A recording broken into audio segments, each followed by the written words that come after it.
변이 터진 것도 아니고 사람들이 갑자기 보석을 싫어하게 된 것도 아닌데 말입니다. 이 거대한 붕괴를 몰고 온 진짜 범인은 놀랍게도 어느 한 나라였습니다. 더 정확히는 중국의 아주 조그만 도시였죠. 인구수로 따지면 우리나라 중소도시만 한 곳인데요.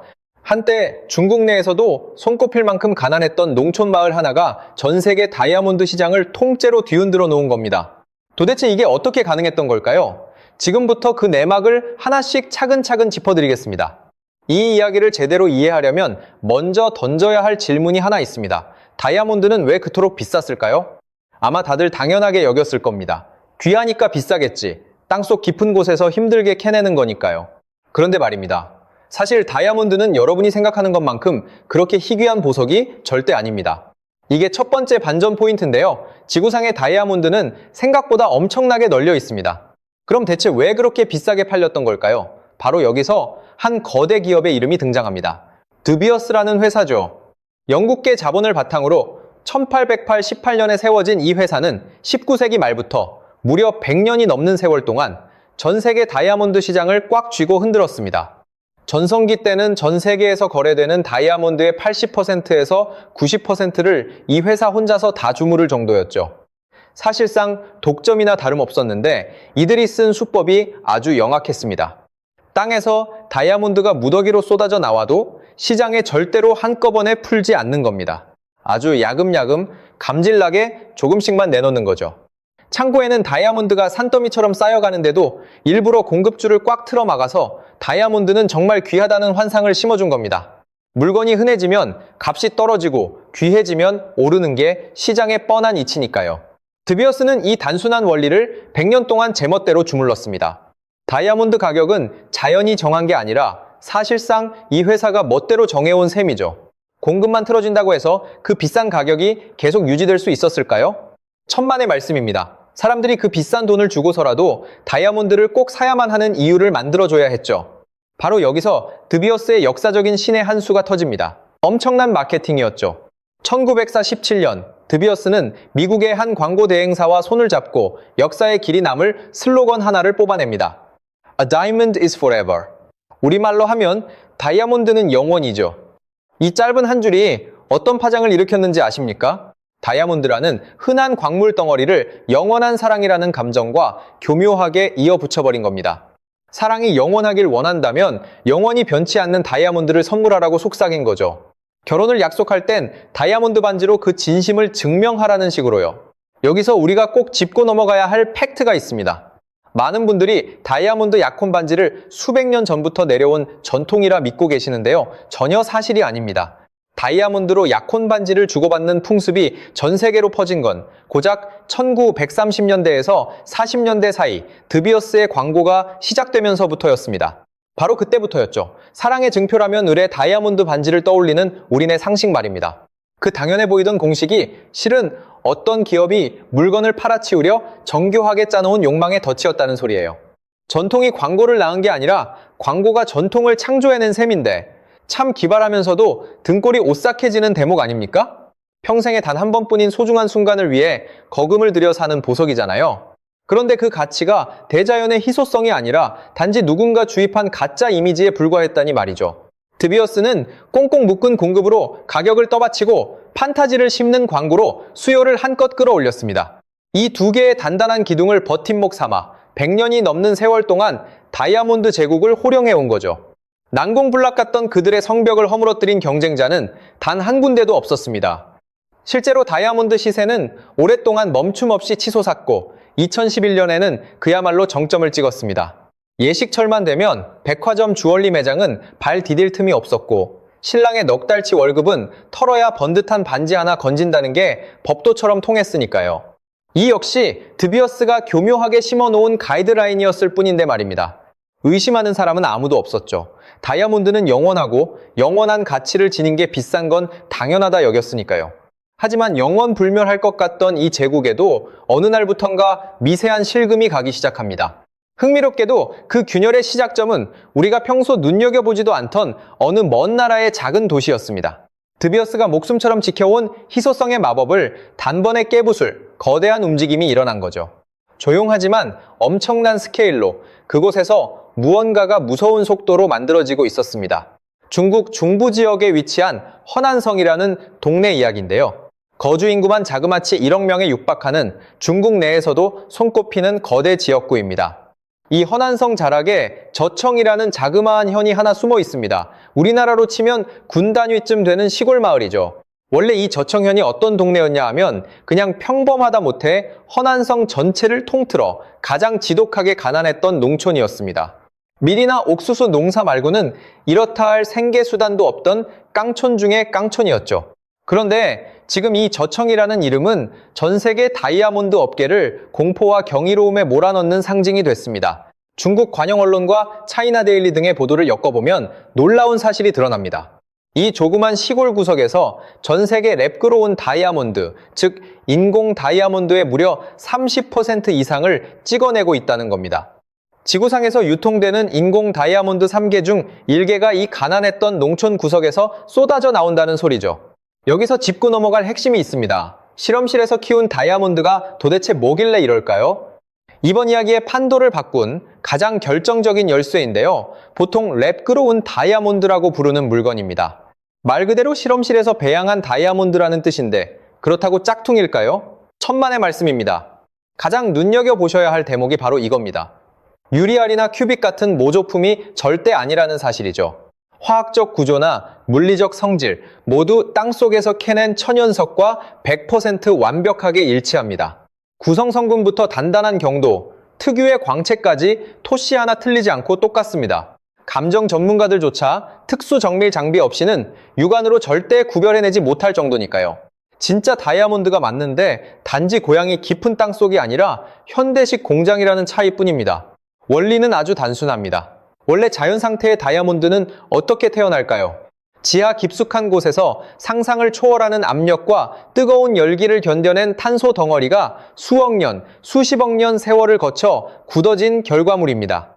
결국 다이아몬드의 본질은 그저 탄소 덩어리일 뿐이라는 얘기죠. 흔히 쓰는 연필심의 흑연과 다이아몬드는 본질이 같습니다. 똑같은 재료인데도 어떤 압력과 열을 받느냐에 따라 한쪽은 낙서용 연필심이 되고 다른 한쪽은 귀한 보석이 되는 거죠. 여기서 중국 기술자들이 기발한 발상에 전환을 합니다. 수십억 년 걸리는 그 땅속 환경을 기계 안에서 그대로 재현해보면 어떨까 하고요. 곧바로 거대한 기계장치 속에 탄소 원료를 밀어넣고는 지구 깊숙한 곳에 무시무시한 고압과 고온을 인공적으로 만들어냈습니다.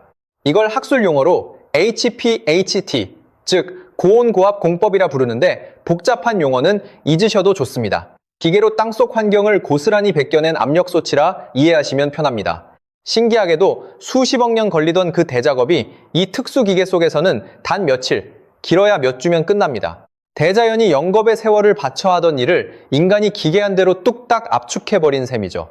진짜 흥미진진한 이야기는 지금부터인데요. 기계 돌려 며칠 만에 다이아몬드가 뚝딱 나온다면 그 다음에 어떤 일이 벌어질 것 같으세요? 답은 뻔합니다. 그 기계를 대량으로 들여놓으면 그만이죠. 아주 무지막지하게요. 저청현이 선택한 길이 바로 이겁니다. 외신과 업계가 추산한 바에 따르면 이 작은 시골 동네에서 돌아가는 다이아몬드 제조 기계만 무려 5만 대에 달한대요. 낮밤도 없고 명절이나 주말도 없이 잠들지 않는 기계들이 1년 365일 내내 풀가동되는 겁니다. 공장 컨베이어 벨트 위로 갓 구워진 다이아몬드 원석들이 끝도 없이 쏟아져 나오는 진풍경이 펼쳐지죠. 평생 한번 만져볼까 말까 하던 그 귀한 보석이 여기서는 공장에서 사탕 찍어내듯 쉴 새 없이 굴러떨어지는 겁니다. 한번 비교해보세요. 지난 100년 동안 드비어스가 판을 어떻게 짰었는지 말입니다. 다이아몬드를 감질나게 조금씩만 시장에 풀어대며 희소성이라는 절대적인 가치를 철저히 수호해 왔잖아요. 그게 그들의 생명줄이었고요. 그런데 저청현은 그 생명줄을 완전히 정반대 구도로 싹둑 잘라버렸습니다. 귀하긴 뭐가 귀해. 우린 매일 트럭으로 찍어내는데? 라며 도발한 셈이죠. 드비어스가 수도꼭지를 꽉 잠그는 수법으로 값을 버텼다면 중국은 그냥 댐을 통째로 폭파해버린 격입니다. 하지만 여기서 우리가 한 번쯤 걸음을 멈추고 곰곰이 따져볼 대목이 있습니다. 돈 없는 농촌 마을이 어떻게 한데 5억 원을 호가하는 초고가 기계를 5만 대씩이나 들여놓을 수 있었을까요? 이게 과연 정상적인 시장 경쟁만으로 가능한 시나리오였을까요? 물론 시작은 민간 기업들의 뚝심 있는 도전 정신 덕분이었습니다. 실제로 중국의 인공 다이아몬드 기술은 뿌리가 제법 깊거든요. 애초에 보석용이 아니라 공업용 목적으로 개발됐던 기술입니다. 다이아몬드의 단단한 성질을 이용해 금속을 자르고 깎는 공구나 연마제를 만들려고 진작부터 인공 다이아몬드를 구워왔던 거죠. 그 노하우가 수십 년간 켜켜이 쌓인 상태에서 보석용 제조 기술까지 접목되니 어느 순간 포텐이 제대로 터진 겁니다. 기술력 그 자체만 놓고 본다면 분명 대단한 성과가 맞고 인정할 건 인정해야 합니다. 하지만 그 성장 속도와 무지막지한 스케일은 단지 민간의 힘만으로는 절대 설명이 안 됩니다. 그게 이 화려한 성공의 이면이죠. 중국에서 특정 산업이 갑자기 괴물처럼 급성장할 때는 10중 8구 그 뒤에 보이지 않는 거대한 손이 버티고 있습니다. 바로 정부죠. 지방정부가 저청현을 세계적인 다이아몬드 메카로 키우겠다고 덤벼들면서 부지 제공에 전기세 감면, 온갖 특혜성 지원을 융단 폭격하듯 퍼부었습니다. 찢어지게 가난했던 농촌이 단숨에 세계 최대의 다이아몬드 생산 기지로 탈바꿈한 비결은 바로 이런 국가 차원의 무자비한 드라이브 덕분이었습니다. 진짜 문제는 이 과격한 질주의 결말이 그리 아름답지 못했다는 겁니다. 너도 나도 정부 보조금을 등에 업고 기계를 무한정 들여놓다 보니 어떻게 됐겠습니까? 찍어내는 물량이 시장에서 소화할 수 있는 한계치를 진작에 아득히 넘어서 버린 거죠. 시장에 물건이 똥값으로 넘쳐나기 시작하면 가격은 보나마나 처참하게 곤두박질치기 마련입니다. 급기야 다이아몬드를 만드는 최소한의 원가마저 위협받을 정도로 가격이 바닥을 뚫고 지하실까지 내려앉았습니다. 여기서 참 묘하고 아이러니한 풍경이 연출되는데요. 가격이 너무 떨어지니까 이번엔 판을 키웠던 지방정부가 다시 개입하기 시작합니다. 유명 경제사학자 애덤 투즈 같은 권위자들이 딱 꼬집어 지적한 대목이기도 한데요. 허난성 당국이 직접 나서서 업체들을 소집해 새로운 관제협회를 결성하도록 압박했다는 정황입니다. 명분은 하나, 제발 값 좀 덤핑하지 말고 서로 조절해가며 팔자는 거였죠. 자, 이거 어디서 많이 본 기시감 들지 않으세요? 정확히 드베어스가 100년 전부터 해오던 공급 통제, 가격 떠받치기 수법 그대로입니다. 무차별적인 지원으로 시장 생태계를 박살낸 장본인이 이제 와선 그 부작용을 막겠다고 옛날 독점 기업의 악습을 고스란히 베끼고 있는 꼴이죠. 결국 요약하자면 판세가 이렇습니다. 중국은 압도적인 기술 혁신을 통해 다이아몬드를 누구나 쉽게 살 수 있는 대중적인 소비재로 내려놓았습니다. 겉보기엔 소비자에게 엄청난 이득을 안겨준 미담처럼 보이죠. 하지만 그 값싼 축제의 이면에는 국가가 뒤를 봐주는 무모한 증설 경쟁과 그로 인해 시장 전체를 공멸로 몰고 간 과잉 생산의 왕이 도사리고 있었습니다. 과잉 생산의 워비였죠. 결국 제 손으로 저지른 폭주를 감당하지 못해 다시 인위적으로 판을 흔드는 막장극을 연출하고 만 겁니다. 진짜 무서운 건 이 거대한 부작용의 파도가 저청이라는 시골 구석을 넘어 전 세계로 거침없이 뻗어나가기 시작했다는 사실입니다. 100년 넘게 군림하던 드비어스 제국은 대체 어떻게 됐을까요? 아프리카 광산에서 땀 흘리던 광부들의 운명은 또 어떻고요? 착한 소비, 친환경 다이아몬드라는 달콤한 말을 믿고 지갑을 열었던 소비자들 앞엔 어떤 기막힌 진실이 버티고 있었을까요? 이 잔혹한 청구서가 최종적으로 누구의 목을 조르게 됐는지 지금부터 그 속사정을 낱낱이 들추어 보겠습니다. 가장 먼저 그리고 가장 뼈아프게 직격탄을 맞고 고꾸라진 건 다름 아닌 100년 철옹성 드비어스였습니다. 곰곰이 따져보면 뻔한 이치 아닙니까? 다이아몬드는 귀하다는 단 하나의 환상 위에 거대한 성벽을 쌓아 올린 장사꾼들이니까요. 그런데 그 판타지의 뿌리가 통째로 뽑혀나간 겁니다. 겉모습도 영롱한 광채도 똑같은 데다 전문가조차 특수 장비 없이는 못 가려내는 다이아몬드가 시장에 쏟아지니까요. 그것도 고작 몇 분의 1 가격에 말입니다. 상황이 이런데 어떤 바보가 굳이 돈을 수십 배 더 얹어주고 천연석을 고집하겠습니까? 드비어스가 마주한 파산 직전의 위기는 스산한 숫자로 여실히 증명됐습니다. 그들의 몸통격인 글로벌 광산, 대기업 앵글로 아메리칸이 결국 백기를 들었거든요. 드비어스의 기업 가치를 무려 23억 달러, 우리 돈으로 3조 원이 넘는 거액을 허공에 날린 채 싹둑 잘라버린 겁니다. 전문 용어로는 감손처리라고 부르는데 쉽게 말해 이 회사 이제 예전만큼 돈 안 되네 하고 장부상으로 사망 선고를 내린 셈이죠. 보석 제국의 절대군주로 통하던 녀석들이 이젠 제 모기업조차 고개를 저으며 털어내고 싶어하는 천덕꾸러기로 전락한 겁니다. 이 대목에서 참 씁쓸하면서도 상징적인 촌극이 하나 벌어집니다. 사실 드비어스 지도부도 멍청이는 아니었습니다. 인공 다이아몬드의 거센 역습을 장만하고는 그럼 우리도 찍어내자 하며 라이트박스라는 독자 브랜드를 론칭했거든요. 그런데 이게 도리어 제 발등을 찍는 부메랑이 될 줄은 몰랐던 거죠. 천연 다이아몬드가 비싼 건 희소성 때문인데 명색이 대장 기업이라는 곳이 공장에서 보석을 찍어내기 시작했으니 말입니다. 거봐, 다이아몬드 별거 아니잖아 라는 자폭 메시지를 제 입으로 광고해버린 꼴이 된 거죠. 결국 버티지 못한 드비어스는 2025년 이 라이트박스 사업을 전면 철수하기로 가닥을 잡았습니다. 공장 라인 역시 그해 안에 올스톱 시키기로 대못을 박았고요. 100년 제국이 새 시대의 흐름을 흉내내보려다 어설프게 패퇴해버린 겁니다.